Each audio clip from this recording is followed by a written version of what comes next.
That's why he wants to make a difference. Since the system obviously doesn't work, it's up to him to find justice. He asks Eddie for his social security number because he wants to check his record. If this is Eddie's first offense, he'll be more gentle, but if he has a criminal history, he'll cut Eddie's fingers like people supposedly do to thieves in some countries. Eddie refuses to give him the number and points out that people are forced to steal because the system has failed to give them a job, while rich people like William hoard all the wealth. An offended William tases him again and ends the call to restart the music.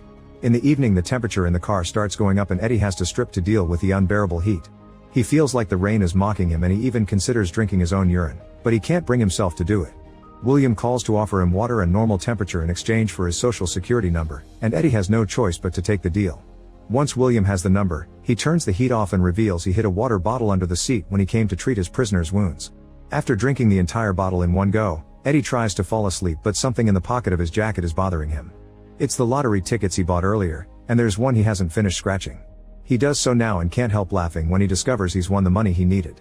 William calls again to know what's happening and Eddie begs for food, sincerely apologizing for his crime with a rather sweet speech. Deciding that Eddie is not a psycho, William opens the glove compartment to reveal a snack.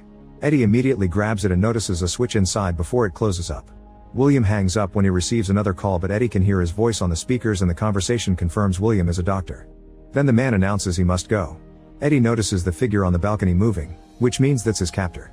Once William has left the balcony, Eddie raises his middle finger for the camera and gets no reaction, which means William isn't watching him anymore. Then Eddie breaks the glove compartment and takes a picture of the circuits inside so he can analyze what he's working with. He inserts his arm and tries to reach the switch but ends up painfully breaking his nail in the process.